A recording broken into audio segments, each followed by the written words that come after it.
A house of worship is supposed to be safe and sacred. Tonight, though, you're going to see just how far one large U.S. insurance company went to learn what one church-going couple was doing and saying. CNN's David Mattingly has our report. It takes faith to accept what we believe happens here. A Sunday morning, a congregation joined in worship. God acts. And a couple badly in need of comfort. It's an act of faith. Bill and Leandra Pitts had always found strength in their faith. Do we really believe? And in the summer of 2005, they needed that strength more than ever. I could not walk. I could not talk. I could not think. I was, I guess, terrified of everything. It was just like a nightmare.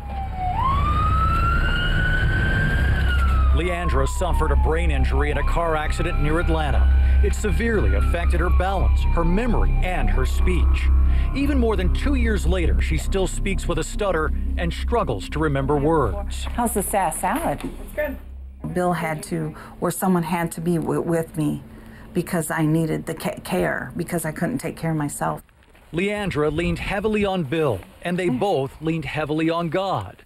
And for those few hours in church every Sunday, the pain they were feeling diminished, and they found the hope they needed to keep going. We're believing that through God, she's going to get better, regardless of what doctors have said. So in August of that year, when the Pitts took their usual seats here at the Southside Christian Fellowship, they once again found the warmth and generous support they had come to count on.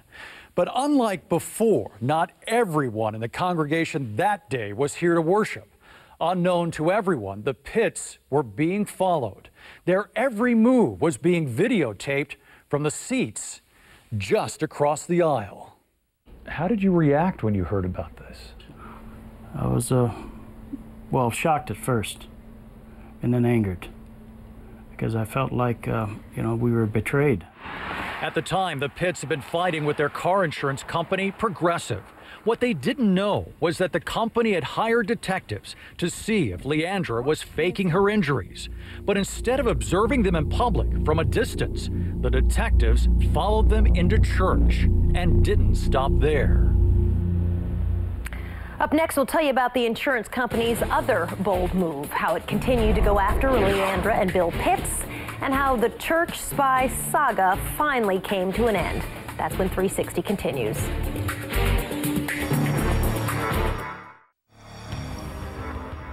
Before the break, we told you about a husband and wife learning just how far their insurance company would go to find out if they were telling the truth. Now, at the time, they had no idea that they were being followed, being secretly videotaped inside their church.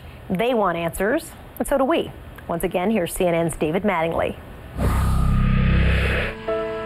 After the car accident in 2005, Leandra Pitts' brain injury wiped out her memory, affected her speech, and left her physically disabled.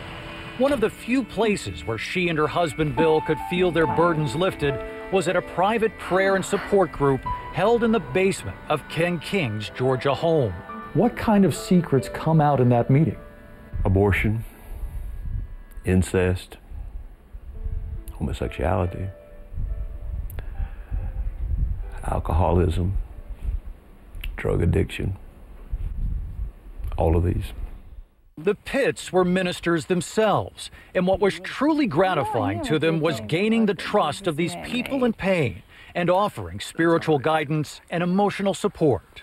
Progressive eventually settled the Pitts accident claim and paid outstanding medical bills. But while negotiating, the Pitts learned that a detective hired by Progressive had been sitting just a few feet away from them, making secret audio recordings of those intensely private meetings. Tell me about that moment where you had to go back to the group and tell them this had happened. It deflated everyone. It felt like, you just took all their clothes off and stripped them naked right there, Things that they had shared, things that were, their deepest secrets that they didn't want anyone else to know. All I could say was, I'm very sorry, I had no knowledge. What kind of burden are they carrying now? Guilt. Anger? Anger. Fear? Fear. Loss of trust? Loss of trust. Just, how could this have happened? Keeping them honest, we went to Progressive to find out, but no one there would agree to an interview.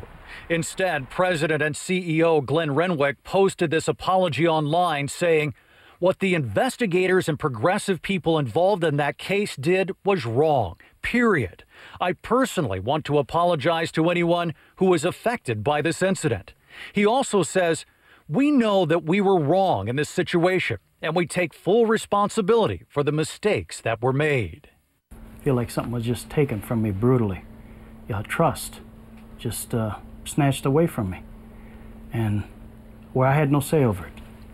The Pitts and Ken King are suing Progressive, seeking damages. Progressive says the detectives' intrusion and their secret recordings were regrettable, but offer no basis for a legal claim.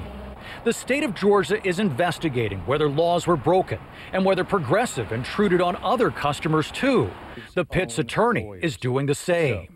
We're going to find out if it's more widespread or whether or not this was isolated. He declined to release the video and audio tapes citing his pending lawsuit.